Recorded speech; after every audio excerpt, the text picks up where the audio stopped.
السلام علیکم، welcome to my Urdu voice channel.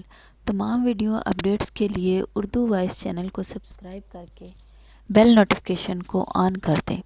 تو آئیے سنتے ہیں آج کی ویڈیو میں جن سے شادی پر مبنی ایک پراسرار کہانی۔ عالیہ کو سلمان کے قدموں کی آواز سنائی دی اور وہ اس کے قریب پہنچ گیا۔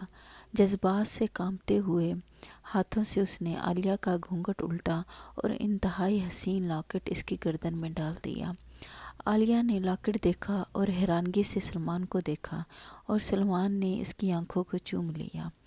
یہ پتھر ہی تو ہماری محبت کی کامیابی کا ضامن ہے۔ عالیہ اٹھو، اپنے سسر اور ساس کو سلام کرنے نہیں چلو گی؟ کہاں؟ وہ اس نے حیرانی سے پوچھا۔ آنکھیں بند کرو، سلمان نے کہا۔ اس نے معصومیت سے آنکھیں بند کر لیں اور پھر سلمان کہنے لگا، جب تم اپنی آنکھیں کھولو تو خود کو ایک ایسی دنیا میں پایا جو اس کے وہم گمان میں بھی نہ تھی۔ وہ سنگ مرمر کا عالی شان محل تھا، چاروں طرف قیمتی زر جواہر جڑے ہوئے تھے۔ دو طرفہ حسین و جمیل عورتیں خون لیے کھڑی تھیں اور سامنے ایک معمر بزرگ پھول لیے کھڑی تھی اور سامنے ایک معمر بزرگ اور خاتون بیٹھی تھی۔ میری امی اور ابا جان، سلمان نے سرگوشی کی۔ عالیہ کا سر خود بخود سلام کے لیے جھک گیا۔ خوش آمدید دلہن، ہمیشہ خوش رہو۔ دونوں نے دعائیں دی اور زرد و جواہر اس پر نثار کیے جانے لگے۔ ایسے حسین زیورات سے لاد دیا گیا اور پھر راگ و رنگ کی محفل جم گئی۔ عالیہ خواب کے عالم میں یہ سب کچھ دیکھ رہی تھی۔ اس کی سمجھ میں نہیں آ رہا تھا۔ رات 3 بجے اس محل کے کمرے میں اسے پہنچا دیا گیا جس کا تصور بھی نہیں کیا جا سکتا تھا۔ کمرے کی دیواروں میں ہیرے جڑے ہوئے تھے جن سے کوس و قزح منتشر ہو رہی تھی۔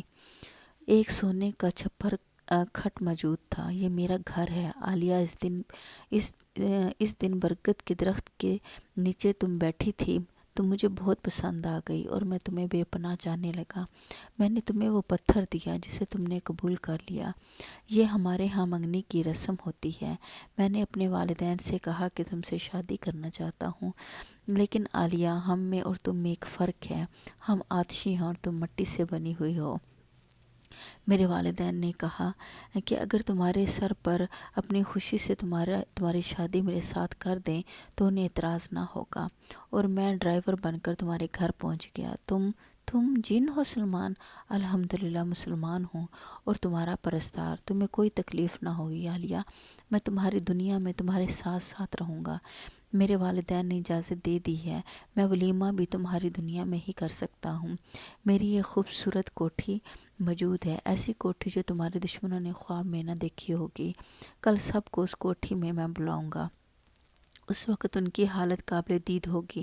میں نے تم سے یہ راز چھپا کر اپنے دل میں ہمیشہ چور محسوس کیا ہے۔ کیا تم اس بات پر مجھے ٹھکرا دو گی؟ عالیہ نہیں، سلمان نہیں۔ عالیہ، اس نے اس کے سینے میں سر چھپا دیا۔ ایک دلچسپ اور سنسنی خیز کہانی۔ گھر کے تمام لوگ ایئر کنڈیشن کمروں میں گھر آرام کر رہے تھے۔ باہر سخت لو چل رہی تھی، جھلسا دینے والی لو۔ اس نے اداسی سے کھڑکی کھولی اور لو کا تھپڑ اسے جیسے انتظار ہی کر رہا تھا۔ ایک زناٹے دار تھپڑ اس کی گال پر پڑا اور اس کا گلا تمتما گیا۔ اس نے جلدی سے کھڑکی بند کی۔ میرے خدا، کیسی شدید لو چل رہی ہے، اس نے سوچا اور چٹخنی لگا کر واپس اپنے بستر کی طرف چل پڑی۔ دیوار کے ساتھ لگی ہوئی گھڑی کی سوئیاں 2 بجا رہی تھیں۔ اسے ٹھیک 4 بجے باورچی خانے کی طرف جانا تھا۔ شام کی چائے ٹھیک 5 بجے لگتی تھی، گویا ابھی آرام کرنے کے لیے 2 گھنٹے تھے۔ آرام کا وقت بھی اسے شدید گرمی اور لو کی وجہ سے مل گیا تھا، ورنہ اگر دوسرے لوگ باہر ہوتے تو کسی نہ کسی کام میں الجھا دیتے۔ اس وقت بھی کوئی کام اس کے سپرد کیا جا سکتا تھا۔ کچھ نہ سہی تو چچی اماں کے پاؤں ہی دبانے ہوتے، لیکن اس وقت اگر چچی اماں اس سے پاؤں دبواتی تو اسے بھی ایئر کنڈیشن کمرے کی ٹھنڈک نصیب ہو سکتی تھی، اور یہ بات کسی کو گوارا نہ تھی۔ اس نے ایک گہری سانس لی اور اس کی نگاہ آئینے پر جا پڑی۔ لو کے تھپیڑے سے سرخ گال ابھی تک کوس و قزح کا منظر پیش کر رہے تھے۔ وہ آہستہ آہستہ آئینے کی طرف بڑھ گئی اور آئینے نے اس کا سراپا پیش کر دیا۔ دن رات کی جھڑکیاں، بات بات پہ تانے، ہر قدم پر بے عزتی، طرح طرح کے الزامات دن رات کی گھٹن، اس زندگی میں تمام لوازمات تھے، لیکن اس کا حسن شاید انہی لوازمات سے نکھر رہا تھا۔ ایسی بھی کیا بے غیرت زندگی، ایک لمحے کا سکون میسر نہیں تھا، لیکن حسن و جوانی تھی کہ پھوٹی پڑ رہی تھی۔ اللہ تعالیٰ نے اس کی تمام محرومیوں کی کسر اسے تو بے شکن حسن دے کر پوری کر دی تھی، لیکن کسی کام کا یہ حسن جو ہر وقت ملامت کا شکار بنا رہتا تھا۔ چچی اماں کا بس نہیں تھا، ورنہ زہر دے کر ہلاک کر دیں، اور وہ اس حسن و جوانی پر بھی کڑی تنقید کرتی تھی۔ عالیہ نے صابن سے منہ ہاتھ تک دھونا چھوڑ دیا تھا۔ اب یہ اس کے بس کی بات تو نہیں تھی کہ وہ اپنی شکل بگاڑ لیتی۔ شکل بگاڑ بھی لیتی تو جسم کا ایک ایک نقش چیخ چیخ کر اس قیامت خیز حسن کی تشہیر کر رہا تھا۔ نہ جانے کب تک وہ آئینے سے حسن کا خراج وصول کرتی رہی، پھر ایک ٹھنڈی سانس لے کر آئینے کے سامنے سے ہٹ کر بستر پر گر پڑی۔ 12 سال کی عمر تھی جب ماں اور باپ کا کار کے حادثے کا شکار ہو گئے تھے۔ وہ خود اسکول میں تھے جب اس حادثے کی اطلاع ملی تو وہ بے ہوش ہو گئی۔ پورے 4 دن کے بعد ہوش آیا تھا۔ دادی اماں بیٹی کی نشانی کو گلے لگا کر لے آئیں، لیکن چچی کو اس نشانی سے ہمیشہ سے چڑ تھی، اور اب تو مستقل عذاب بن رہی تھی۔ بہرحال دادی کی زندگی میں تو ان کی نہ چل سکی، لیکن دادی کی آنکھ بند ہوتے ہی اس پر مصیبتوں کے پہاڑ ٹوٹ پڑے۔ دادی کے علاوہ گھر کا ہر فرد اس سے نفرت کرتا تھا۔ چچا جان تو بیوی کے غلام قسم کے انسان تھے۔ بھائی کی نشانی پر بھی رحم بھی آ جاتا تو چچی جان کی قہر کی وجہ سے خاموش رہتا۔ چچی جان کی بہن خالہ فوزی بھی ساتھ رہتی تھی، بیوہ اور لا اولاد تھی، لیکن اللہ تعالیٰ نے یہ دونوں مرتبے ان کی فطرت کو سامنے رکھتے ہوئے دیے تھے۔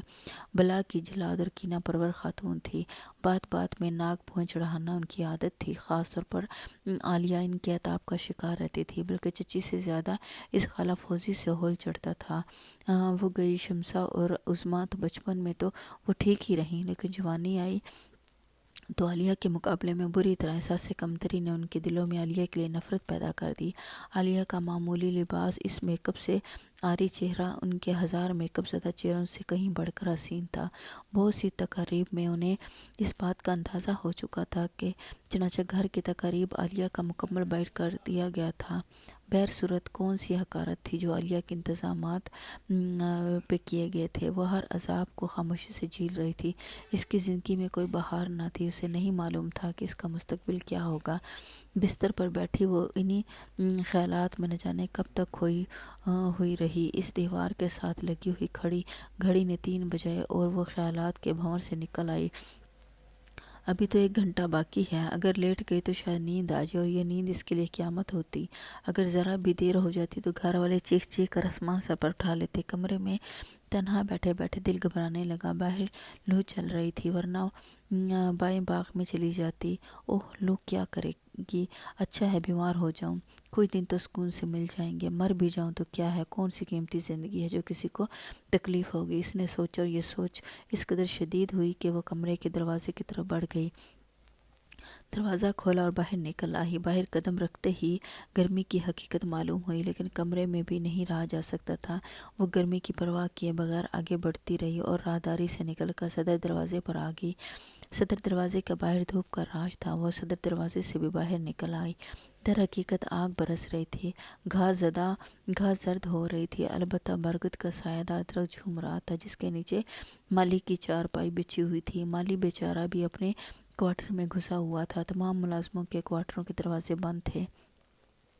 کچھ ملازم جو ڈیوٹی پر تھے اندر تھے، باقی اپنے کوارٹروں میں آرام کر رہے تھے۔ وہ تیز تیز قدم سے درخت کی طرف بڑھ گئی۔ برگد کا سایہ بے حد خوشگوار تھا، اس نے تمام دھوپ اور لو اپنے اندر جذب کر کے نیچے ٹھنڈی چھاؤں اور ہوا بکھیر دی تھی۔ کتنا رحم دل ہے یہ برگد کا درخت، خود دھوپ میں ہے اور دوسروں کو چھاؤں دیتا ہے، اس نے سوچا، اور اس کے دل سے ایک ٹھنڈی آہ نکل گئی۔ مالی کی چارپائی پر پاؤں لٹکا کر وہ بیٹھ گئی۔ برگد کے پتے لو سے ہل کر ایک دلکش نغمہ بکھیر رہے تھے، وہ اس نغمے میں گم ہو گئی تھی اور تھوڑی دیر کے لیے اپنے تمام غم بھول گئی۔ یہاں بھی کوئی نہ تھا، ویرانی جو اس کا مقدر تھی، لیکن نہیں، برگد کا درخت اس کا ہمدرد تھا، وہ گیت سنا رہا تھا۔ اس کی نگاہ ایک چمکدار نقطے پر جم گئی اور ذہن نہ جانے کن کن خیالات کا منچ بن گیا۔ بہت دیر گزر گئی، اچانک اسے قدموں کی آہٹ محسوس ہوئی اور وہ چونک پڑی۔ اس نے مڑ کر دیکھا اور ایک سایہ سا اس کے سر سے گزر گیا، لیکن پیچھے تو کوئی نہیں تھا۔ اس نے دائیں بائیں دیکھا، قدموں کی چھاپ کیسی تھی؟ ممکن ہے کوئی گلہری سوکھے پتوں سے گزر کر درخت پر چڑھ گئی ہو، اس نے سوچا، اور پھر پرسکون ہوگی۔ ظاہر ہے اس گرم دوپہر میں سب اس جیسے دیوانے تو نہیں بن سکتے تھے، لیکن وہ سایہ، اوہ، اب وہ وہمی بھی ہوتی جا رہی تھی۔ سایہ خود اس کا ہوگا، جو مڑنے سے بڑا ہوگا۔ اس نے اپنے ذہن سے خیال نکال دیا اور پھر اس چمکدار نقطے کی تلاش کرنے لگی جو برگد کی جڑ میں تھا۔ نقط ایسے مل گیا تھا، لیکن اس بار وہ بے خیال نہ ہو سکتی۔ وہ چمکدار چیز کیا ہے؟ جیسے وہ بہت دیر سے دیکھ رہی تھی، لیکن اس کے بارے میں اس نے ابھی تک نہیں سوچا تھا۔ ایک سفید سی چمکدار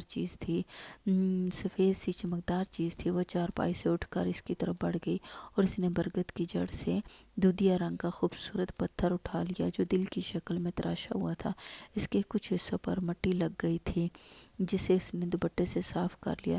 کیسا خوبصورت پتھر ہے، جانے کہاں سے آیا ہے، قیمتی بھی معلوم ہوتا ہے۔ ممکن ہے کسی زیور سے نکل گیا ہو، لیکن اس درخت کے نیچے، اور پھر اس کی تراش بھی ویسی نہیں تھی کہ کسی بھی زیور سے اکھڑا ہوا معلوم ہو۔ اس کے علاوہ کافی پرانا بھی معلوم ہوتا ہے۔ وہ پتھر کو ہتھیلی پر رکھ کر دیکھنے لگی۔ بلا شبہ وہ بے حد حسین و جاذب نگاہ ہے۔ اسے وہ پتھر بے حد پسند آیا۔ وہ اسے اپنے پاس رکھے گی۔ اگر کسی نے اپنا بتا دیا تو اسے واپس کر دے گی۔ اس خیال کے تحت اس نے اسے مٹھی میں دبا دیا۔ چارپائی پر آ بیٹھی۔ بیٹھنے کے بعد بھی وہ کافی دیر تک پتھر کو گھورتی رہی۔ پاگل دل کی شکل ہے، نہ جانے کون سے پتھر سے تراشا گیا ہے۔ ممکن ہے پلاسٹک کا ہو، لیکن پتھر کا نہ ہوتا تو اتنا وزنی نہ ہوتا۔ کچھ بھی ہو، اب تو وہ اس کا اپنا ہے۔ اس نے اسے رکھ لیا اور اس وقت اس کے کانوں میں ایک مردانہ آواز آئی، شکریہ، شکریہ۔ ایک بار پھر وہ اچھل پڑی۔ اس بار اس کے کانوں نے دھوکہ نہیں کھایا تھا۔ ضرور کوئی اجنبی آواز تھی جس نے شکریہ کا لفظ ادا کیا تھا۔ وہ بدحواسی سے کھڑی ہوئی۔ کون ہے؟ اسے پھر وہ چاپ اور سایہ یاد آ گیا۔ اس نے بوکھلائے ہوئے انداز میں چاروں طرف دیکھا، لیکن چلچلاتی ہوئی دھوپ اور لو کے تپیڑوں کے علاوہ اور کچھ بھی نہ تھا۔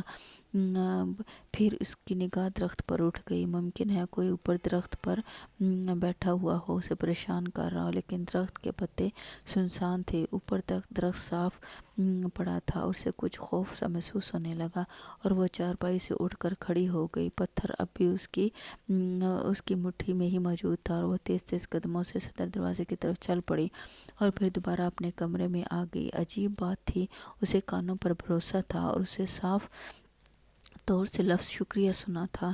کافی دیر تک وہ متاثر رہی، پھر اس کی نگاہ گھڑی پر پڑی۔ 4 بجنے میں صرف 10 منٹ باقی تھے۔ وہ سب کچھ بھول کر خود کو باورچی خانے کے لیے تیار کرنے لگی۔ مٹھی میں دبا ہوا پتھر اس نے مسہری کی سائڈ ٹیبل پر رکھ دیا اور باتھ روم میں چلی گئی۔ ٹھنڈے پانی کے چھینٹوں سے چہرے کی تمتماہٹ کو بڑا سکون دیا۔ وہ کافی دیر تک چہرے اور آنکھوں کو پانی سے نم کرتی رہی، پھر تازہ دم ہو کر باہر نکل آئی۔ پورے 4 بجے تھے۔ کمرے سے نکل کر وہ باورچی خانے میں پہنچ کر اس کے ذہن نے تھوڑی دیر قبل کا پراسرار واقعہ بھلا دیا۔ اب اس کی ذمہ داری شروع ہوتی تھی۔ اس نے ذہن میں فرمائشات کی اس فہرست کو ٹٹولا جو آج شام کی چائے کے لیے گھر کے حاکموں نے کی تھی۔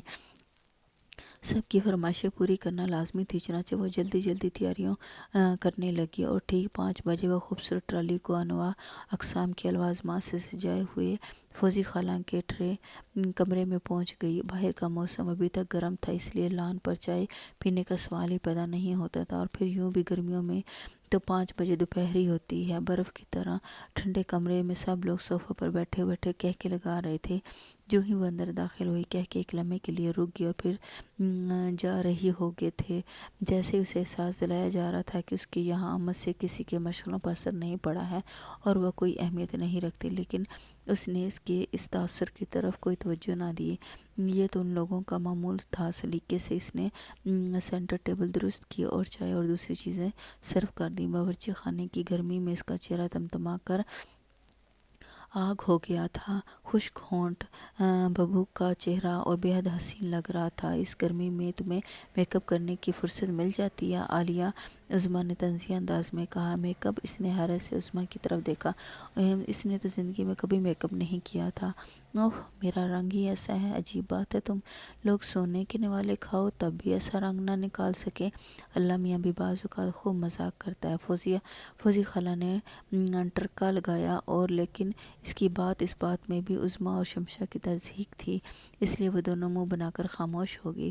وہ باہر نکل آئی۔ ابھی بہت سے کام تھے، سورج اب بھی قہر برسا رہا تھا، لیکن وہ گرمی سے بے خبر کاموں میں مصروف ہو گئی۔ شام ہوئی اور پھر رات۔ وہ سب کچھ بھول گئی تھی۔ برگد کے نیچے سے ملنے والا پتھر، شکریہ کے الفاظ، کوئی بات اسے یاد نہ تھی۔ 11 بجے سب کے خوابگاہوں میں گھس جانے کے بعد اسے فرصت ملی اور اپنے کمرے کی طرف چل دی۔ کمرے میں پہنچ کر اس نے گہری سانس لی۔ دن بھر کی تپش کے بعد کمرہ اب بالکل ٹھنڈا ہو چکا تھا، اور وہ خاموشی مسہری پر بیٹھ گئی۔ آئینہ سامنے موجود تھا اور وہ سوچنے لگی کہ کچھ بھی ہو، وہ اب بھی اس سب سے اچھی سب سے باوقار لگتی ہے۔ شاید ان کی ضرورت سے زیادہ جلن کی یہی وجہ ہے۔ عام طور پر اس کے لیے سادہ اور معمولی کپڑے کے لباس بنتے تھے، لیکن اس کے مرحوم ماں کے چند جوڑے اب بھی اس کے پاس موجود تھے، قیمتی جوڑے جنہیں وہ کبھی کبھی اپنے کمرے میں پہن لیتی تھی۔ آج بھی نہ جانے کیوں اس کا دل چاہا کہ وہ کوئی عمدہ لباس پہنے، اور یہ خواہش اتنی شدید ہوئی کہ وہ اس سے باز نہ رہ سکی۔ اس نے الماری کھول کر ایک خوبصورت جوڑا نکالا اور غسل خانے میں جا کر اسے پہننے لگی۔ زرکار جوڑے نے اسے سحر انگیز بنا دیا تھا۔ اس نے باہر نکل کر آئینے میں اپنی شکل دیکھی اور خود ہی شرما گئی۔ کاش اسی وقت اسے دیکھنے والا کوئی ہوتا اور ایمانداری سے اس کے بارے میں کچھ کہہ سکتا، اس نے سوچا، اور دفعتاً اس وقت ایک آواز اس کے کانوں میں گونج اٹھی، چشم بددور۔ وہ اچھل پڑی۔ اس نے گھبرائے ہوئے انداز میں دروازے کی طرف دیکھا، لیکن دروازے تو اندر سے بند تھا۔ اس نے مسہری اور پھر پورے کمرے سے ایک کونے سے دوسرے کونے میں دیکھا، لیکن کوئی نہ تھا۔ یہ میرے کان کیوں بجنے لگے ہیں؟ آخر اس وقت شکریہ کی آواز، اور اب وہ اس تصور کے ساتھ ایک اور انکشاف ہوا۔ شکریہ والی آواز اس آواز سے مختلف نہیں تھی، ایک ہی آواز۔ اور یہ نرم انداز کون ہے؟ کس کی آواز ہے؟ وہم، صرف وہم، ورنہ اور کون آ سکتا تھا؟ اس نے پھر دل کو تسلی دی اور آئینے کے سامنے سے ہٹ گئی۔ رات اپنی تھی، اب کسی کے بلانے کے امکانات نہیں تھے۔ انہی کپڑوں میں بستر پر لیٹی، تکیہ اونچا کر کے وہ دراز ہو گئی، اور لیٹے لیٹے اس خوبصورت پتھر کا خیال آ گیا۔ اس نے سائیڈ ریک کی دراز کھولی اور پتھر نکال کر ہاتھ میں پکڑ لیا۔ کیسا پیارا پتھر ہے، وہ سوچنے لگی، اور پھر اسے چمکانے کے لیے اس نے اسے اپنے لباس سے رگڑا۔ پھر پتھر در حقیقت چمک اٹھا، لیکن اس کے ساتھ کمرے کے اوپر روشن دان سے کوئی پرندہ اندر گھس آیا، اور 1 2 3 4 اور مبہوت سی انہیں دیکھتی رہ گئی۔ یہ چمگادڑیں تھیں، اور ان میں سے 3 چمگادڑیں نیچے اتر آئیں اور اچانک لمبی ہو گئیں۔ عالیہ کی آنکھیں دہشت سے پھٹ گئیں۔ وہ ان چمگادڑوں کو اسی روم میں اختیار کرتے دیکھ رہی تھی۔ عجیب بھیانک شکلیں تھیں۔ اس نے چیخنے کی کوشش کی تھی، لیکن اس کی آواز بھی دہشت کی وجہ سے نہ نکل سکی۔ خوف سے اس کے جسم کے رونگٹے کھڑے ہو گئے تھے۔ ہم سے ڈرنے کی ضرورت نہیں عالیہ، ہم تمہارے غلام ہیں، تمہارے خیر خواہ ہیں، ہم کسی بھی حالت میں تمہیں نقصان نہیں پہنچائیں گے، ہم سے خوف نہ کھاؤ۔ کاش ہم کسی خوبصورت شکل میں تمہارے سامنے آتے اور تم ہم سے خوفزدہ نہ ہوتی۔ کیا یہ خواب ہے؟ عالیہ نے سوچا اور آنکھیں ملنے لگی۔ لیکن تمہاری خیر خواہ ہیں، اور آنکھیں ملنے لگی۔ اس لیے عالیہ نے سوچا کہ ہم کسی بھی حالت میں تمہیں کوئی نقصان نہیں پہنچائیں گے، ہم آپ کے خیر خواہ ہیں۔ کاش ہم کسی خوبصورت شکل میں ہوتے۔ کیا یہ خواب ہے؟ عالیہ نے سوچا اور آنکھیں ملنے لگی۔ لیکن وہ خواب نہیں تھا، اور عالیہ سوچنے لگی۔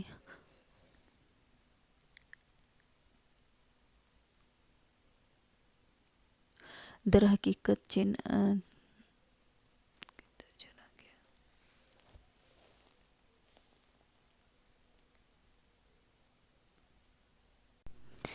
اس نے بدحواسی سے کھڑکی کی طرف نگاہ دوڑائی۔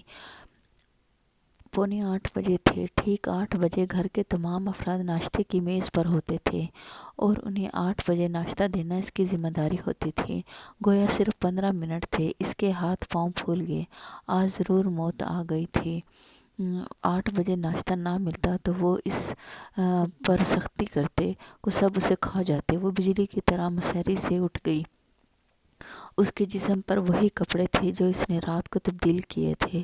اس وقت یہ کپڑے بھی وہاں وبال بن گئے تھے۔ انہیں اتارنے میں وہ 2-3 منٹ خرچ ہو جائیں گے۔ بہتر حال اگر انہوں نے اسے ان کپڑوں میں دیکھا تو مزید مصیبت آئے گی۔ میرے اللہ میری مشکل آسان کر، اس نے روحان سے انداز میں کہا اور کپڑے بدلنے لگی۔ منہ پر بھی الٹے سیدھے جھپٹنے مارے، بالوں کو بھی نہیں سنوارا اور ورچی خانے کی طرف چوروں کی طرح دوڑی آئی اور اسے راستے میں دیکھ نہ لے۔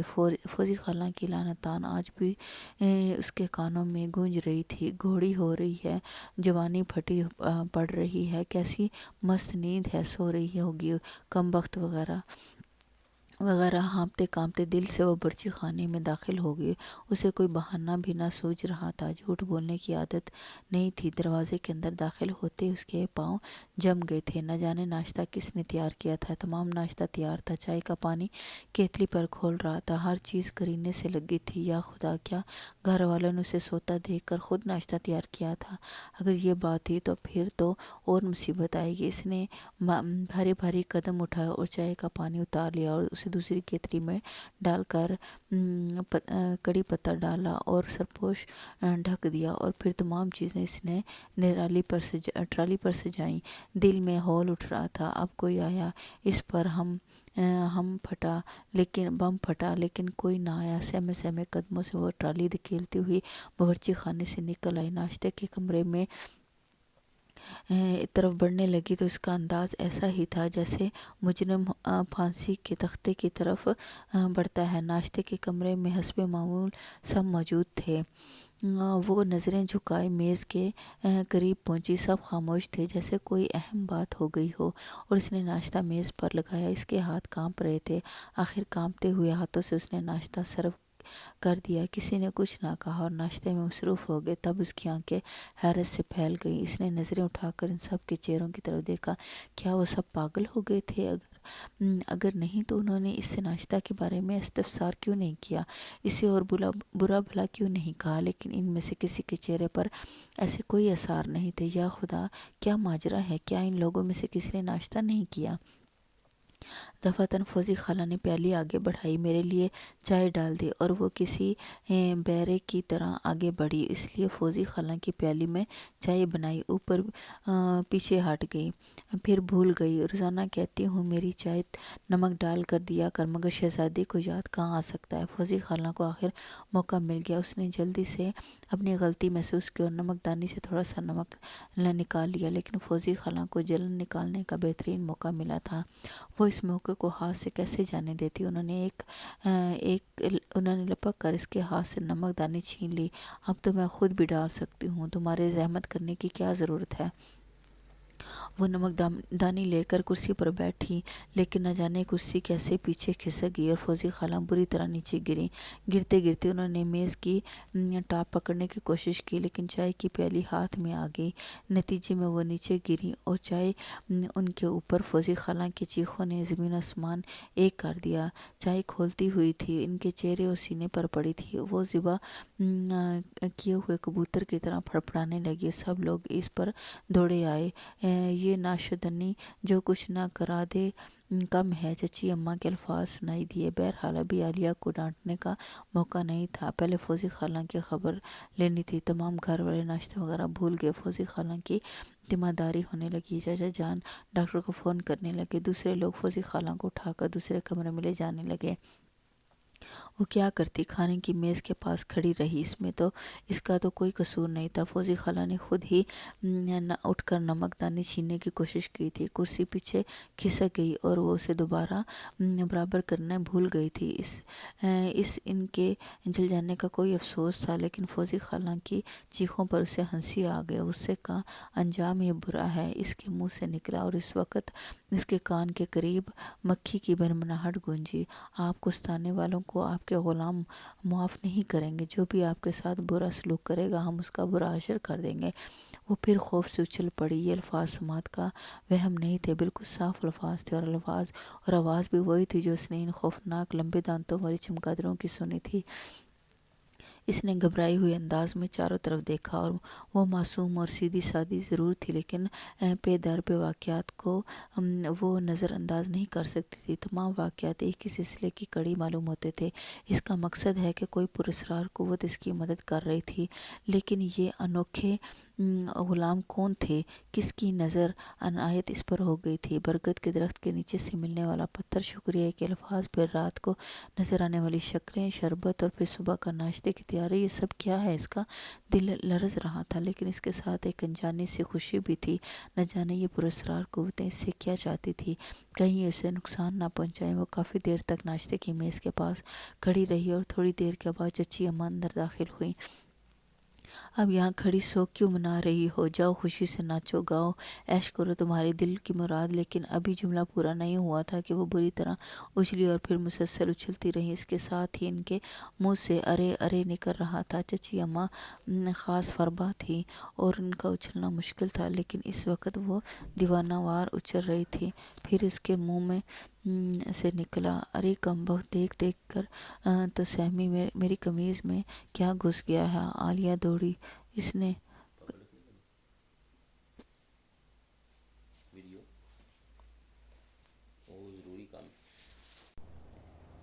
عالیہ دوڑی، اس نے قمیض بمشکل اٹھائی تو اس سے ایک چھپکلی نکل کر فرش پر دوڑنے لگی۔ چچی اماں کی چیخیں بھی خالہ فوزیہ سے کم نہ تھیں اور وہ چھپکلی سے بہت ڈرتی تھیں، اور یہ تصور ان کے لیے روح فرسا تھا کہ ان کے بدن سے چھپکلی رینگتی رہی تھی۔ ان کی چیخیں بھی اس کمرے تک پہنچ گئیں جہاں ابھی خالہ فوزی کی تیمارداری ہو رہی تھی۔ سب لوگ خالہ فوزی کو چھوڑ کر ناشتہ کے کمرے میں پہنچ گئے۔ چچی اماں اب بھی اوئی اوئی کہہ کر اچھل رہی تھی۔ کیا ہوا بیگم، کیا ہوا؟ چچا جان نے گھبرا کے پوچھا۔ چچی اماں پسینے میں شرابور ہو رہی تھیں، اکھڑے ہوئے سانس سے بولی، بچ گئی، آج تو بچ گئی، چھپکلی چڑھ گئی تھی کمر پر۔ اللہ اس بچی کو خوش رکھے، جان جوکھم میں ڈال کر چھپکلی نکال دی، ورنہ نہ جانے کیا حشر ہوتا۔ ہائے! چچی جان نے مختصر الفاظ میں ہانپتے ہوئے داستان سنا ڈالی۔ ویسے عالیہ کے اس کارنامے سے ان کا مزاج بدل گیا تھا۔ ان کے نزدیک یہ بہت بڑی بات تھی۔ چچا جان نے سکون کا سانس لیا، کوئی خاص حادثہ نہیں ہوا تھا۔ انہوں نے چچی کو سنبھالا اور پھر اس کمرے میں لیے جہاں خالہ فوزی بستر پر نیم مردہ پڑی تھی۔ عالیہ کی طرف ابھی بھی کسی نے توجہ نہیں کی تھی۔ عالیہ کے ہونٹوں پر ایک مسکراہٹ ابھر آئی۔ اگر چھپکلی والا واقعہ بھی اتفاق نہیں ہے تو اس کے یہ غلام بے حد دلچسپ ہیں۔ نہ جانے اسے کیوں یقین ہونے لگا کہ چھپکلی والا واقعہ اتفاقیہ نہیں ہے، کیونکہ اس کے غلام اسے بتا چکے تھے کہ اس کو تکلیف پہنچانے والوں کو وہ پریشان کریں گے۔ گویا چھپکلی انہی کی طرف سے تھی، کیونکہ چچی جان اسے لعن طعن کر رہی تھی۔ اس نے گردن جھٹک دی۔ یہ تصور عجیب تھا کہ پراسرار شکلیں خود کو اس کا غلام کہتی تھیں۔ بہرحال اس نے ناشتہ کی میز کی طرف دیکھا۔ خالہ فوزی کی مصیبت نے ناشتہ خراب کر دیا تھا۔ اب نہ جانے گھر کے لوگ ناشتہ کریں گے بھی یا نہیں۔ ابھی یہ سوچ رہی تھی کہ عظمیٰ اور شمسہ اندر آ گئیں۔ انہوں نے سنجیدگی سے اسے دیکھا، کرسیاں گھسیٹ کر بیٹھتے ہوئے بولی، تم تو جانتی ہو عالیہ، خالہ فوزی سنکی ہے، ذرا سا نمک ڈال دیتی تو یہ سب پر مصیبت نہ آتی، ہمارا ناشتہ بھی خراب کر دیا۔ اب بڑی ہائے ہائے کر کے سب کو بور کر رہی ہے۔ بس غلطی ہوگی، لیکن زیادہ وقت بھی تو نہ گزرا تھا کہ ایک سیکنڈ میں نمک ڈل جانا تھا۔ عالیہ نے کہا، تم نے ناشتہ کر لیا؟ نہ جانے کیوں عظمیٰ کو اس کا خیال آ گیا۔ ابھی نہیں، کر لوں گی، وہ آہستہ سے بولی، کیونکہ وہ ہمیشہ ناشتہ باورچی خانے میں کرتی تھی۔ آج تک کسی نے اس کو اس قابل نہیں سمجھا تھا کہ اپنے ساتھ ناشتہ کرایا جائے۔ آؤ ہمارے ساتھ ہی ناشتہ کر لو، عظمیٰ نے پیشکش کی، لیکن وہ اپنی حیثیت میں رہنا چاہتی تھی۔ عظمیٰ کے دوبارہ کہنے پر وہ بھی اس کے ساتھ نہ بیٹھی، لیکن یہ تبدیلی اسے بہت عجیب سی لگی۔ دونوں نے ناشتہ کر لیا تو وہ برتن سمیٹ کر چل پڑی۔ یہاں پہنچ کر کچھ اور حیرتیں اس کی منتظر تھیں۔ رات کے جھوٹے برتن جو اسے صاف کرنے ہوتے تھے دھلے دھلائے الماری میں سجے ہوئے تھے، دیگر تمام کام تیار تھے۔ وہ حیرت زدہ کھڑی اس تمام کارنامے کو دیکھتی رہی۔ اب تو کس وحی کا سوال ہی پیدا نہیں ہوتا تھا۔ وہ اس صورتحال سے بھی خوفزدہ تھی اور خوش تھی۔ نہ جانے یہ سب کچھ کیا ہے، کیوں ہے۔ ملازم ابھی پکانے کے لیے چیزیں نہیں لایا تھا، اسے اور بھی کوئی کام نہیں تھا، اس لیے وہ ناشتے کے برتن صاف کرنے لگی، لیکن اچانک اسے محسوس ہوا جیسے کسی غیر مرئی قوت نے اس کے ہاتھ پکڑ لیے ہوں۔ اس کے ساتھ ہی ایک منمناتی ہوئی آواز گونجی، یہ سب کام اب آپ کے کرنے کے نہیں ہیں، یہ ملازم کب کام آئیں گے، براہ کرم ہمیں شرمندہ نہ کریں۔ وہ پھر خوفزدہ ہوگی۔ غیر مرئی شکنجے سے اس کے ہاتھ آزاد ہو گئے۔ اس نے خوفزدہ نظروں سے ہر برتنوں کی طرف دیکھا اور اس کی آنکھیں حیرت سے پھیل گئیں۔ تمام برتن پلک جھپکتے ہی صاف ہو گئے تھے۔ میرے خدا، یہ کیا اصرار ہے، اس کے منہ سے بڑبڑانے کی آواز میں نکلا۔ کئی منٹ تک وہ بیٹھی سوچتی رہی اور پھر ایک گہری سانس لیے باہر آ گئی۔ اس کی سمجھ میں نہیں آ رہا تھا کہ اب کیا کرے، کہاں جائے۔ برتن وغیرہ دھونے کا کام تو 9:30 بجے تک ہوتا تھا، اس کے بعد پکنے کے لیے آ جاتا تھا اور وہ اس میں مصروف ہو جاتی تھی، لیکن برتن دھل چکے تھے، پکنے کا بھی وقت نہیں ہوا تھا۔ دفعتاً اسے خیال آیا کہ اخلاقاً اسے بھی فوزی خالہ کو دیکھنے جانا چاہیے۔ فوزی خالہ جل گئی تھی اور وہ ابھی تک انہیں دیکھنے نہیں گئی تھی۔ اس کے قدم ان کے کمرے کی طرف اٹھ گئے۔ گھر کے دوسرے لوگ اب بھی اس کمرے میں تھے، یہاں تک کہ چچا جان بھی آفس نہیں گئے تھے۔ وہ دروازہ کھول کر اندر داخل ہوئی۔ ڈاکٹر نے فوزی خالہ کے چہرے پر کوئی مرہم لگایا تھا۔ ان کا پورا چہرہ جلنا ہو رہا تھا، البتہ آنکھیں کھلی ہوئی تھیں۔ انہوں نے نفرت بھری نظروں سے اسے دیکھا اور کراتے ہوئے بولی، اب جلنے پر نمک چھڑکنے آئی ہو، اب کیوں اپنی منحوس شکل دکھائی؟ خالہ مجھے افسوس ہے، اس نے بھرائے ہوئے انداز میں کہا۔ آپ خود ہی کچھ زیادہ غصے میں آ گئی تھی فوزی باجی، نمک بات میں ڈالا جا سکتا تھا۔ پھر میں آپ سے کہہ چکا ہوں کہ چائے میں نمک نہ پیا کریں، نقصان دہ ہوتا ہے، چچا جان نے کہا۔ ہاں، گویا میری ہی غلطی تھی، ٹھیک کہتے ہو میاں، گوشت سے ناخن جدا نہیں ہوتے۔ سو تمہاری بھتیجی ہے، میں کون ہوں، بیوی کی بہن، ٹکڑوں پر پلنے والی۔ خالہ فوزی ٹسوے بہانے لگی۔ اب آپ تو بلا وجہ بات کا بتنگڑ بنا دیتی ہیں، چچا جان گھبرا کر بولے۔ ایسی ہی ناگواری سے گزر رہی ہے تو ہاتھ پکڑ کر نکال دیجیے گھر سے، ان کی لاڈلی سے کچھ نہیں کہا جاتا۔ جب وہ چائے میں نمک پیتی ہے تو آخر کیوں یاد نہیں رکھا جاتا؟ چچی جان سے بہن کے آنسو برداشت نہ ہو سکے اور وہ ان کی حمایت میں بول پڑیں۔ خدا سے ڈریں بیگم، میں نے کچھ کہا بھی ہو؟ چچا جان دو رخی مار برداشت نہ کر سکے، کلیجہ نوچ لیتے ہو اور کہتے ہو کچھ نہیں کہا۔ ارے میں اس کمبخت کی وجہ سے نہیں جلی تو اور ابھی خالہ فوزی جملہ پورا بھی نہ کرنے پائی تھی کہ روشن دان سے ایک چڑیا اڑتی ہوئی آئی اور پیتل کے اس گلدان پر بیٹھ گئی جو خالہ فوزی کے سر کے عین اوپر رکھا تھا۔ چڑیا بیٹھتے ہی اڑی اور گلدان خالہ کے سر پر آ پڑا۔ ارے مر گئی، خالہ فوزی دہاڑے مارنے لگی۔ ایک بار پھر لے دے مچ گئی، نکل جا مردود یہاں سے، کیا میری بہن کی جان لے کر دم لے گی؟ چچی جان جوش و غضب میں اس کی طرف بڑھی، وہ شاید اسے دھکے دے کر نکالنے کا ارادہ رکھتی تھی، لیکن ان کے اوندے منہ گرنے کا دھماکہ بہت زوردار تھا، نہ جانے ان کے پاؤں کہاں پھنس گئے۔ چچی جان کی لائیو کی تمام چوڑیاں ٹوٹ گئیں اور ٹکڑے ان کی کلائیوں میں چھپ گئے۔ ہائے امی! عظمیٰ اور شمسہ فوزی خالہ کو چھوڑ کر چچی جان کی طرف لپکی۔ چچا جان البتہ سیدھے کھڑے تھے اور آج ان کے چہرے کے تاثرات اور دونوں سے مختلف تھے۔ اب بھی عبرت حاصل کرو بیگم، بے زبان کا نگہبان خدا ہوتا ہے۔ باجی فوزی نے 2 مرتبہ اس پر الزام لگایا، انہیں دونوں مرتبہ سزا ملی اور آپ بھی جذبات میں نقصان اٹھا بیٹھیں گی۔ اگر آپ نہ سنبھلی تو انجام جو ہوا اس کی ذمہ دار صرف آپ پر ہوگی، وہ سخت لہجے میں بولا۔ اس وقت ایک ملازم اندر آ گیا۔ صاحب، ایک شخص آیا ہے، کہتا ہے ڈرائیور کے بارے میں اشتہار پڑھ کر آیا ہوں، ملازمت کا خواہشمند ہوں۔ آؤ عالیہ، چچا جان نے کہا۔ اس کا ہاتھ پکڑے دروازے کی طرف بڑھے۔ ارے میری بہن بے ہوش ہو گئی ہے، ڈاکٹر کو تو بلاؤ۔ چچی جان اپنی تکلیف بھول کر خالہ فوزی کے چہرے کی طرف دیکھ کر بولی، جن کے سر سے خون بہہ رہا تھا اور پیشانی اور گالوں تک لڑک آیا تھا۔ ڈاکٹر ہمارا باپ کا ملازم نہیں ہے جو بار بار دوڑ آئے کسی ملازم کو بھیج کر دوسرے ڈاکٹر کو بلوا لیں۔ چچا جان کی جرأت پر سخت حیرت ہوئی۔ اس سے قبل تو وہ بھیگی بلی بنے رہتے تھے، اس وقت وہ شیر کیسے بن گئے تھے؟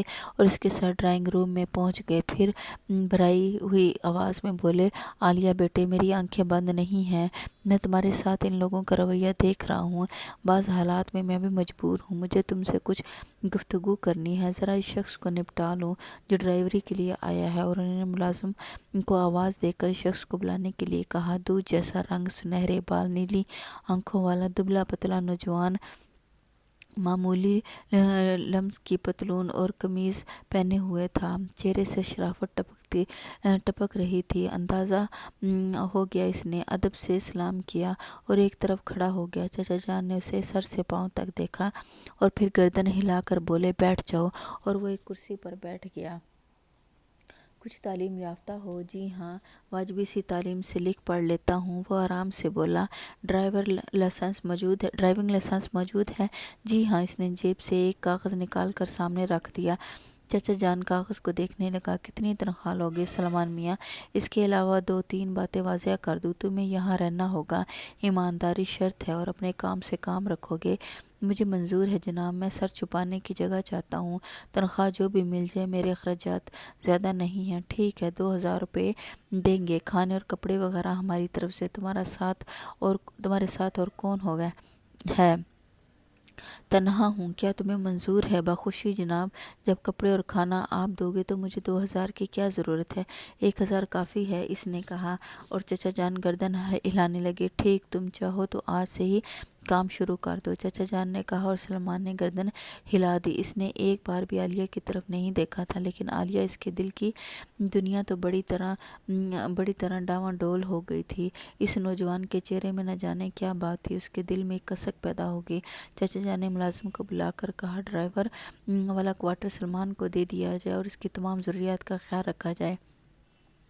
اس کے جانے کے بعد چچا جان عالیہ سے گفتگو کرنا چاہتے تھے کہ چچی جان آندھی طوفان کی طرح اندر داخل ہوئی اور عالیہ کی طرف رخ کر کے بولی، تم جاؤ، مجھے بات کرنی ہے۔ اس نے چچا کی طرف دیکھا اور ان کے چہرے پر کشمکش پا کر وہ وہاں سے اٹھ گئی، یوں بھی اس وقت اٹھ جانا چاہتی تھی۔ نہ جانے کیا ہو رہا تھا، نہ جانے یہ دن کیسے گزر رہے تھے۔ سلمان ایک ڈرائیور کی حیثیت میں اس گھر میں آیا تھا، لیکن نہ جانے کیوں اس کا دل اسے ڈرائیور تسلیم نہیں کر رہا تھا۔ ایسی حسین صورت والا ڈرائیور نہیں ہو سکتا۔ وہ سیدھی باورچی خانے پہنچ گئی اور ایک بار پھر وہ اچھل پڑی۔ چولہوں پر دیچکی چڑھی ہوئی تھی، کھانا تقریباً تیار تھا، حالانکہ ابھی صرف 11:15 بجے تھے۔ اس نے تمام ہنڈیاں کھول کر دیکھی، بڑی عمدہ خوشبو اٹھ رہی تھی۔ ابھی تک جن حالات سے گزری تھی، ان کی وجہ سے ناشتہ کرنا بھی بھول گئی تھی۔ روز کا معمول تھا، کوئی نئی بات نہیں تھی۔ اس نے ڈھکی ہوئی پلیٹیں کھولی اور پھر ٹھٹک کر رہ گئی۔ ناشتہ بالکل تازہ تھا اور گرم تھا، جبکہ اب تک اسے بالکل خراب ہو جانا چاہیے تھا، لیکن وہ پراسرار غلام۔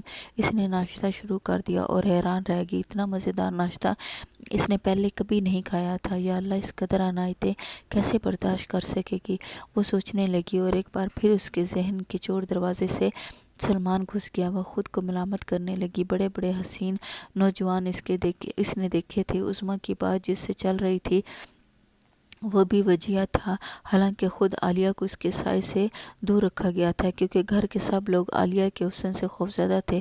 سب جانتے تھے کہ اس کے سامنے عظمیٰ یا شمشا کی دال گلنا مشکل ہے، لیکن بہرحال کسی طرح عالیہ نے اسے دیکھ لیا تھا۔ اسے اس کی وجاہت پسند آئی تھی، لیکن عظمیٰ کے لیے خود اس کے دل میں آج تک کوئی تحریک نہیں پیدا ہوئی تھی۔ لیکن سلمان، اس کی نیلی آنکھیں کتنی پرکشش تھی، نہ جانے بیچارہ کن حالات کا شکار تھا، اور نہ جانے اس نے ناشتہ بھی کیا یا نہیں۔ اس احمقانہ سوچ پر وہ خود ہی شرما گئی۔ پھر اس نے ذہن دوسری طرف نکالنے کی کوشش کی۔ دوپہر کا کھانا کھانے کے بعد سب لوگ اپنے اپنے کمروں میں جا گھسے۔ گھر کی فضا آج بہت خراب تھی۔ چچا جان بھی آفس نہیں گئے تھے، چچی نے اس کی خاصی کھٹ پٹ ہو گئی تھی۔ کھانے سب نے اپنے اپنے کمروں میں کھائے تھے اور پھر دروازے بند کر کے لیٹ گئے تھے۔ وہ بھی حسب معمول اپنے کمرے میں جا گھسی۔ ناشتہ دیر سے کیا تھا، اس لیے کھانا بھی نہیں کھایا۔ وہیں گرم دوپہر اور دوپہر کے خیال سے اسے وہ پتھر یاد آ گیا۔ پتھر اپنی جگہ رکھا ہوا تھا، اس نے بڑی چاہت سے اسے اٹھایا اور بغور دیکھنے لگی۔ کیسا پیارا پتھر ہے! وہ اس کا کیا کرے، کیوں نہ اسے لاکٹ میں جڑوا لے اور ہر وقت پہننے رہے، لیکن یہ کیسے ممکن تھا؟ اگر وہ اسے پہنتی تو گھر والے نے اس کی بوٹیاں نوچ ڈالتے۔ پھر اپنے کمرے میں صحیح، مگر لاکٹ کس سے بنوائے گی، کہاں سے بنوائے گی؟ اپنی احمقانہ سوچ پر وہ خود ہی مسکرا دی اور مسیری پر دراز ہو گئی۔ لیکن وہی تنہائی بے اختیار اس کا دل چاہا کہ برگد کے درخت کے نیچے پہنچ جائے۔ وہی ٹھنڈی چھاؤں، وہی خوبصورت فضا، لیکن اس کے ساتھ ایک ہلکا سا خوف اس کے ذہن میں ابھر آیا۔ وہ خوفناک غلام اسے یاد آ گئے، لیکن ان غلاموں نے اب تک اسے نقصان نہیں پہنچایا تھا، بلکہ وہ اس سے تعاون کر رہے تھے۔ وہ ہر نازک لمحے میں نہ صرف اس کی مدد کر رہے تھے، بلکہ اسے برا کہنے والے کا دماغ بھی درست کر رہے تھے۔ پھر ان سے ڈرنے کی کیا ضرورت تھی؟ وہ تو اس کے ہمدرد ہیں۔ اس خیال نے ڈھارس دی اور وہ دروازہ کھول کر اپنے کمرے سے نکل گئی۔ حسب معمول باہر چلچلاتی ہوئی دھوپ پڑ رہی تھی، چہرہ جھلسا جا رہا تھا، لیکن اچانک اس نے اپنے اوپر ایک سایہ دیکھا۔ اس کی نظریں آسمان کی طرف اٹھ گئی، لیکن اوپر کوئی ایسی چیز نہیں تھی جس کا وہ سایہ ہوتا۔ وہی انوکھے غلام، اس نے سوچا، وہ اس کے کس قدر خیال رکھتے ہیں، اور وہ دل ہی دل میں ان کے ممنون ہوئے بغیر نہ رہ سکی۔ اس وقت وہ اس سائے سے خوفزدہ بھی نہ ہوئی تھی اور اس کے نیچے نیچے برگد کے درخت تک پہنچ گئی۔ مالی کی چارپائی اس طرح بچھی ہوئی تھی۔ اس نے ایک گہری سانس لی اور چارپائی پر بیٹھ گئی۔ اس وقت اس کی نگاہ درخت کے دوسری طرف پڑی۔ کسی کے بازو نظر آ رہے تھے، کوئی درخت سے پشت لگائے منہ دوسری طرف کیے ہوئے بیٹھا تھا۔ مالی، اس نے آواز دی اور بیٹھا ہوا آدمی جلدی سے اٹھ کر اس کے سامنے آ گیا۔ عالیہ کا دل دھڑکنے لگا، کیونکہ یہ سلمان تھا۔ آپ، اس کے منہ سے سرسراتی ہوئی آواز نکلی۔ میرا نام سلمان ہے ملکن، اس نے ادب سے کہا، اور اس کی نیلی آنکھوں میں محبت کے لڈو پھوٹ رہے تھے۔ اجنبی مردوں سے ہم کلام ہونے کا اسے شاذ و نادر ہی اتفاق ہوا تھا، اس لیے اس کی پیشانی عرق آلود ہو گئی تھی۔ آپ کو تکلیف ہو رہی ہے، میں چلا جاؤں؟ اس سے پوچھا، لیکن اس کے منہ سے آواز نہ نکل سکی۔ کوارٹر کی چھت تپ رہی تھی، اس لیے درخت کے نیچے آ گیا۔ میں جا رہا ہوں، آپ اطمینان سے بیٹھیں۔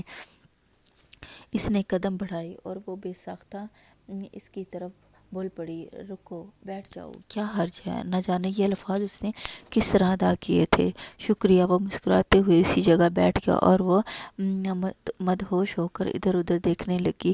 یہ شکریہ اس شکریہ سے مختلف نہیں تھا جو وہ ایک دن پہلے سن چکی تھی، لیکن پھر اسے اپنی بے وقوفی پر غصہ آیا۔ نہ جانے وہ اتنی احمق کیوں ہوتی جا رہی ہے۔ میرا نام عالیہ ہے، وہ بولی۔ انتہائی مناسب نام ہے، اس نے کہا۔ تم نے کھانا کھا لیا؟ اس نے گھبراہٹ میں دوسرا سوال داغ دیا۔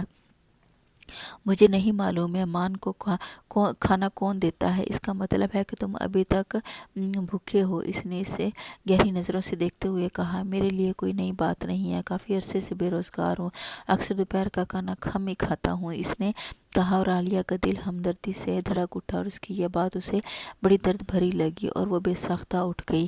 آؤ آؤ، میں بہت شرمندہ ہوں، پلیز آؤ۔ آپ کیا تکلیف کریں گی ملکن؟ پھر ملکن، میں عالیہ ہوں اور بس آؤ، اس نے کہا اور وہ اٹھ گیا۔ ہمدردی میں عالیہ اس نازک سچویشن کو بھول گئی اور اسے صرف یہ یاد رہا کہ وہ بھوکا ہے اور اس لیے ہوئے کچن میں آئی اور پھر کھانا نکالا۔ باورچی خانے میں کوئی ایسی جگہ نہیں تھی مہمان وہ بیٹھ سکے، اس لیے وہ ٹرالی لیے ہوئے اپنے کمرے میں آ گئی اور وہ پہلا مرد تھا جسے وہ بے دھڑک اپنے کمرے میں لے گئی تھی۔ اور پھر اس نے میز پر کھانا رکھ دیا اور اس کو گہری نظروں سے دیکھا۔ آپ نے بھی نہیں کھایا ہوگا مس عالیہ، تمہیں کیسے معلوم؟ تھوڑا سا پڑھا لکھا ہوں، علم الکفا میں بھی شدید رہی ہے۔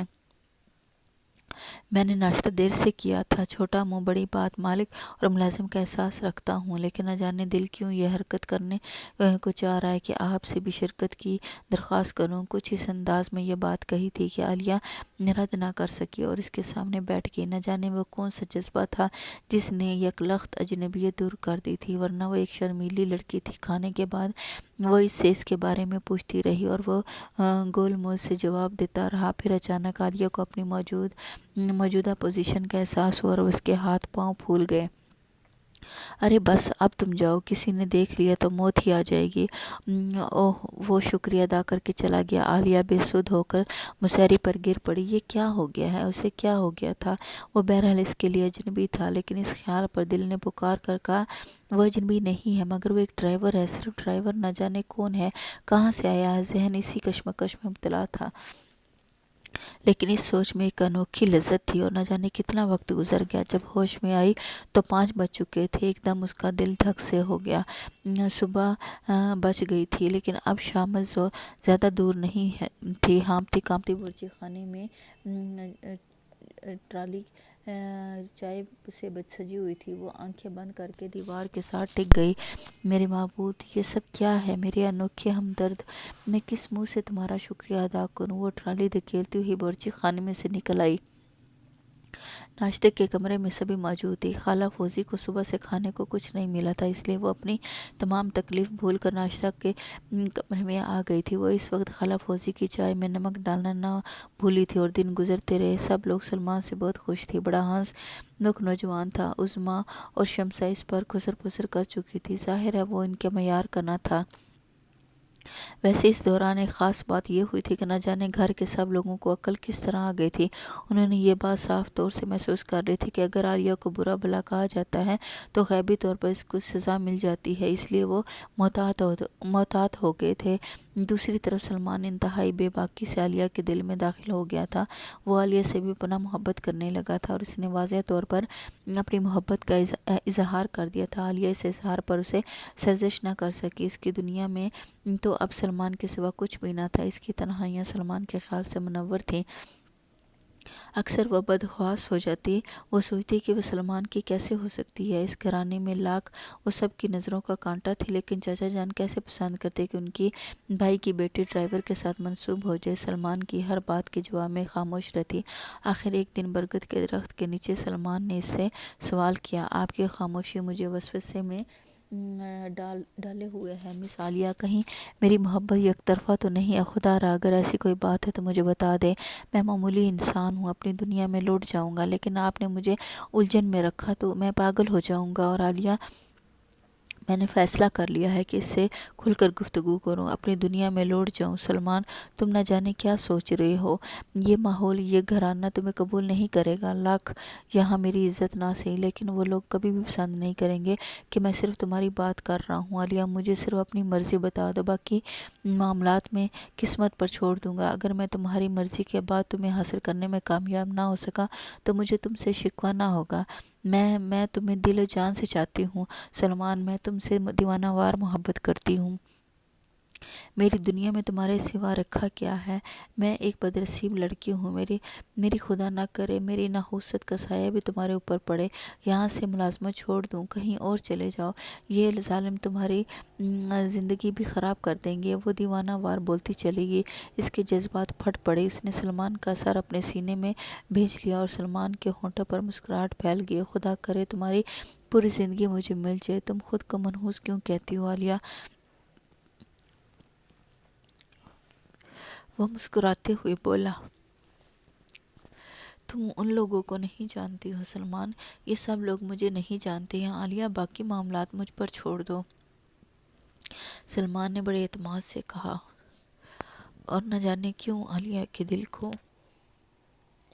بڑی ڈھارس ہوگی۔ دوسرے دن دوپہر کو جب برگد کے درخت کے نیچے ان کی ملاقات ہوئی تو سلمان مسکرا رہا تھا۔ کیا بات ہے؟ عالیہ نے پوچھا۔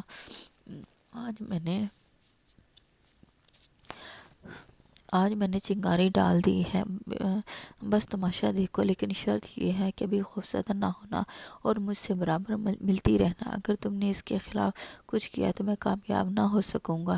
کیا ہے تم نے؟ عالیہ نے خوفزدہ ہو کر پوچھا۔ وہ دیکھو، سلمان نے اشارہ کیا، اور عالیہ نے صدر دروازے کی طرف دیکھا۔ اس کا دل اچھل کر حلق میں آ گیا۔ خالہ فوزی اس طرف آ رہی تھی۔ دوسرے لمحے سلمان نے اسے بازوؤں کی گرفت میں لے لیا۔ خالہ فوزی نے دور سے ان دونوں کو دیکھا اور کانوں کو ہاتھ لگانے لگی، اور پھر واپس چلے گی۔ عالیہ کا دل بری طرح اچھل رہا تھا۔ اب کیا ہوگا؟ اس نے روحانسے انداز میں کہا۔ سب کچھ ہماری مرضی کے مطابق ہوگا، تم فکر مت کرو۔ جب تم نے معاملات میرے اوپر چھوڑ دیے ہیں تو فکر کرنے کی ضرورت نہیں ہے۔ ہاں، لیکن ایک شرط ہے، رات کو اس جگہ پھر ملو گی، کیونکہ میری موت کا سامان کر رہے ہیں۔ وہ لرزتے ہوئے بولے، تمہاری موت نہیں، دونوں کی زندگی کا سامان کر رہا ہوں، سلمان نے جواب دیا، اور وہ ہانپتی ہوئی اندر آ گئی۔ لیکن خود معلوم سکون رہا۔ رات کو وہ پھر سلمان کے پاس گیا اور سلمان نے اسے دوسرا سین دکھایا۔ اس بار خالہ فوزی اکیلی نہ تھی، اس کے ساتھ چچی جان بھی تھی۔ وہ بالکل ہی ہلکان ہو گئی، یہاں تک کہ دوسرا دن اسے خوف سے بخار ہو گیا۔ ناشتہ تو اس کے مہربان غلام نے تیار کر دیا تھا۔ بخار کے ہی عالم میں ناشتہ لے گئی اور اس نے عظمیٰ شمسہ کے ہونٹوں پر معنی خیز مسکراہٹ دیکھی۔ پول کھل گیا، اس نے سوچا، اور پھر اپنے کمرے میں آ گئی۔ اس روز دوپہر کو وہ برگد کے درخت کے نیچے بھی نہ جا سکی۔ اس خاموشی سے اس کا دل اور دہل رہا تھا۔ 2 بجے تھے۔ سلمان دبے پاؤں اس کے کمرے میں گھس گیا اور وہ اچھل پڑی۔ کیا کر رہے ہو سلمان؟ خدا کے لیے باز آ جاؤ، میں مر جاؤں گی۔ کیسی باتیں کر رہی ہوں؟ وہ تمہیں تو بخار ہے، شاید خوف کی وجہ سے ہے۔ آؤ تمہیں ناشتہ دکھاؤں۔ اور اس کے لاکھ منع کرنے کے باوجود بھی سلمان اسے گھسیٹ کر خالہ فوزی کے عقبی کھڑکی پر لے گیا۔ اندر سے خالہ فوزی اور چچی جان کی گفتگو کی آواز آ رہی تھی۔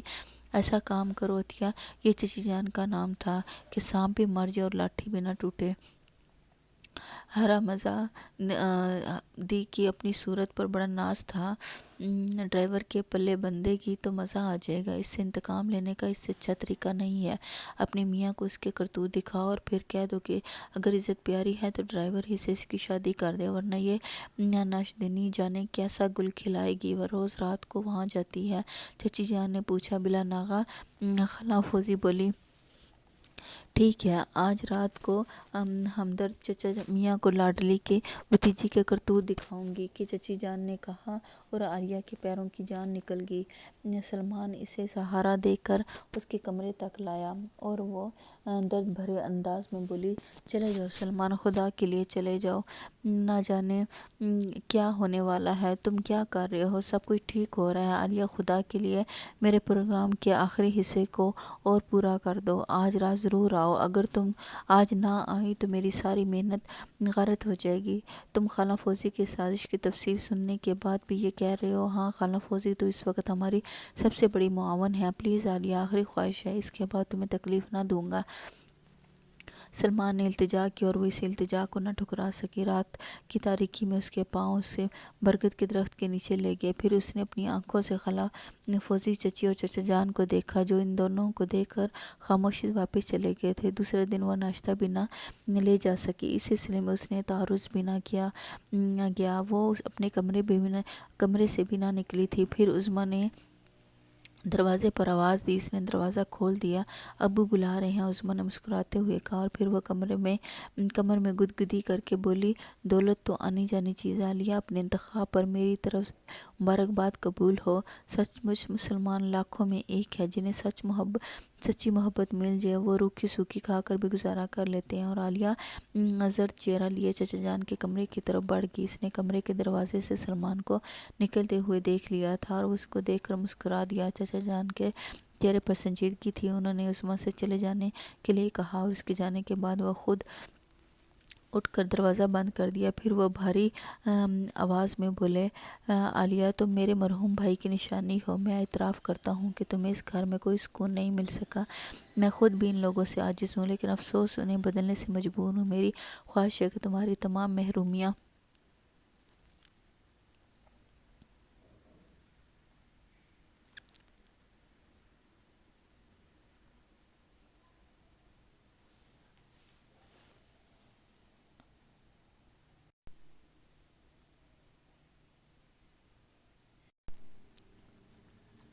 میں خود بھی ان لوگوں سے عاجز ہوں، لیکن افسوس انہیں بدلنے سے مجبور ہوں۔ میری خواہش ہے کہ تمہاری تمام محرومیاں سسرال جا کر اور اچھا شوہر پا کر دور ہو جائیں۔ لیکن وہ معمولی ڈرائیور ہے۔ میں تمہیں یہ آخری خوشی دینے کے لیے تیار ہوں۔ مجھے تمہاری اور سلمان کی محبت پر کوئی اعتراض نہیں ہے، لیکن میرا فرض ہے کہ میں تمہیں ایک معمولی سے مستقبل سے باخبر کر دوں، اور اس کے باوجود اگر تم سلمان کے ساتھ خوش رہ سکو تو مجھے بتا دو۔ اس میں تکلیف سے کام نہ لو۔ مجھے تمہارے اوپر فخر ہے۔ میں اجازت دیتا ہوں کہ تم کھل کر مجھے جواب دو۔ عالیہ کا سر جھک گیا۔ اس کے گمان میں بھی نہ تھا کہ حالات اس قدر سازگار ہوں گے۔ اور اجازت دیتا ہوں کے حالات اس قدر سازگار ہوں گے، تم اگر سلمان کے ساتھ خوش رہو تو صرف گردن ہلا دو کافی ہے۔ اور نہ جانے کس وقت عالیہ نے گردن ہلا دی۔ ٹھیک ہے میری بچی، اللہ تعالیٰ تمہارا دامن خوشیوں سے بھر دے۔ چچا جان کی بھرائی ہوئی آواز اور نکلی، اور ایک شام ایک سادہ سے ماحول میں سلمان اور عالیہ کا نکاح پڑھوا دیا گیا۔ حجلہ عروسی عالیہ کا کمرہ ہی تھا۔ عظمیٰ اور شمسہ کافی دیر تک اس سے مذاق کرتی رہیں اور پھر چلی گئیں۔ اس کے بعد عالیہ کو سلمان کے قدموں کی آواز سنائی دی اور وہ اس کے قریب پہنچ گیا۔ جذبات سے کانپتے ہوئے ہاتھوں سے اس نے عالیہ کا گھونگھٹ الٹا اور انتہائی حسین لاکٹ اس کی گردن میں ڈال دیا۔ عالیہ نے لاکٹ دیکھا اور حیرانگی سے سلمان کو دیکھا، اور سلمان نے اس کی آنکھوں کو چوم لیا۔ یہ پتھر ہی تو ہماری محبت کی کامیابی کا ضامن ہے عالیہ، اٹھو، اپنے سسر اور ساس کو سلام کرنے نہیں چلو گی؟ کہاں ہے وہ؟ اس نے حیرانی سے پوچھا۔ آنکھیں بند کرو، سلمان نے کہا۔ عالیہ نے معصومیت سے آنکھیں بند کر دیں، اور پھر سلمان کے کہنے پر جب اس نے آنکھیں کھولی تو خود کو ایک ایسی دنیا میں پایا جو اس کے وہم و گمان میں بھی نہ تھی۔ اور وہ سنگ مرمر کا عالی شان محل تھا، چاروں طرف قیمتی زر جواہر جڑے ہوئے تھے، دو طرفہ حسین و جمیل عورتیں پھول لیے کھڑی تھیں، اور وہ سامنے ایک معمر بزرگ اور خاتون بیٹھی تھی، میری امی اور ابا جان۔ سلمان نے سرگوشی کی اور عالیہ کا سر خود بخود سلام کے لیے جھک گیا۔ خوش آمدید دلہن، ہمیشہ خوش رہو۔ اور دونوں نے دعائیں دیں اور زر جواہر اس پر نثار کیے جانے لگے، ایسے حسین زیورات سے لاد دیا گیا۔ اور پھر راگ و رنگ کی محفل جم گئی۔ عالیہ خواب کے عالم میں یہ سب کچھ دیکھ رہی تھی۔ اس کی سمجھ میں نہیں آ رہا تھا کہ رات 3 بجے اس محل میں ایک کمرے میں اسے پہنچا دیا گیا جس کا تصور بھی نہیں کیا جا سکتا تھا۔ کمرے کی دیواروں میں ہیرے جڑے ہوئے تھے جن سے کوس و قزح منتشر ہو رہی تھی۔ ایک سونے کا چھپر کھٹ موجود تھا۔ خدا کے لیے سلمان، مجھے بتاؤ تو صحیح یہ سب کیا ہے، ہم کہاں آ گئے ہیں؟ تنہائی ملنے پر عالیہ نے بے قراری سے پوچھا۔ یہ میرا گھر ہے عالیہ، اس دن برگد کے درخت کے نیچے تم بیٹھی تھی، تم مجھے بہت پسند آ گئی تھی اور میں تمہیں بے پناہ چاہنے لگا۔ میں نے تمہیں وہ پتھر دیا جسے تم نے قبول کر لیا۔ یہ ہماری ہم منگنی کی رسم ہوتی ہے۔ میں نے اپنے والدین سے کہا تھا کہ تم سے شادی کرنا چاہتا ہوں، لیکن عالیہ، ہم میں اور تم میں ایک فرق ہے، ہم آتشی اور تم مٹی سے بنی ہوئی ہو۔ میرے والدین نے کہا کہ اگر تمہارے سرپرست اپنی خوشی سے تمہاری شادی میرے ساتھ کر دیں تو انہیں اعتراض نہ ہوگا، اور میں ڈرائیور بن کر تمہارے گھر پہنچ گیا۔ الحمدللہ، مسلمان ہوں، تمہارا پرستار، تمہیں کوئی تکلیف نہ ہوگی۔ عالیہ، میں تمہاری دنیا میں تمہارے ساتھ رہوں گا۔ میرے والدین نے اجازت دے دی ہے، میں ولیمہ بھی تمہاری دنیا میں ہی کر سکتا ہوں۔ میری ایک خوبصورت کوٹھی موجود ہے، ایسی کوٹھی جو تمہارے دشمنوں نے خواب میں بھی نہ دیکھی ہوگی۔ کل سب کو اس کوٹھی میں بلائیں گے اور اس وقت ان کی حالت قابل دید ہوگی۔ میں نے تم سے یہ راز چھپا کر اپنے دل میں ہمیشہ چور محسوس کیا، لیکن تم اس بات پر مجھے ٹھکرا دو گی عالیہ؟ نہیں سلمان، نہیں۔ عالیہ نے اس کے سینے میں سر چھپا دیا۔ اور خوفناک غلام بھی تم نے ہی بھیجے تھے؟ ہاں، میں نے اپنی عالیہ کو نوکروں کی طرح کام کرتے کیسے دیکھ سکتا تھا؟ سلمان نے جواب دیا، اور عالیہ کی ٹھوڑی بلند کر کے اس کی آنکھوں کو چوم لیا۔ دوسرے دن سب کے لیے حیرانگی کا دن تھا۔ سبھی ایک عالی شان کوٹھی میں ولیمہ کی دعوت پر موجود تھے، اور سلمان اور عالیہ ایسے لباس میں تھے کہ شاید ہی ایسا لباس کسی نے اس سے پہلے دیکھا تھا۔ سب کی آنکھیں حیرت سے پھٹی جا رہی تھی اور ایک دوسرے کا منہ دیکھ رہے تھے۔ عالیہ کے چہرے پر مسکراہٹ بکھری ہوئی تھی۔ اس نے تمام کہانی سنا دی تھی کہ سلمان عام انسان نہیں ہے، یہ بہت ہی امیر کبیر انسان ہے، اور یہ سب کچھ اس نے میری محبت میں ڈوب کر کیا، اور وہ اتنا امیر ہونے کے باوجود بھی ایک معمولی سا ڈرائیور بن کر کئی ماہ رہا ہے۔ سب ہی اس کی کہانی سن کر حیران ہو رہے تھے، ان کی زبانیں گنگ تھیں، وہ جو کچھ سمجھ رہے تھے سب کچھ اس کے الٹ ہو گیا تھا۔ وہ چاہتے تھے کہ عالیہ ہمیشہ غلامی کی زندگی بسر کرنے کے لیے، وہ تو راج کرنے والی بن گئی تھی۔ کئی نوکروں کی لائنیں اس کے سامنے لگی ہوئی تھیں، اس شعر کے ساتھ: اجازت، مدعی لاکھ برا چاہے تو کیا ہوتا ہے، وہی ہوتا ہے جو منظور خدا ہوتا ہے۔ تیرے ملنے کو ہر اپنا بیگانہ چاہا، تیری چاہت میں یوں سارا زمانہ چاہا۔ میرے دیوانے پن کا رہا وعدہ تم سے، تم بھی مانو گے تم نے دیوانہ چاہا۔ دھڑکنوں نے بھلا دیے دل کے راستے، میرے دل نے جب اس کو بلانا چاہا۔ کبھی جان محفل تھا جو ہر محفل کی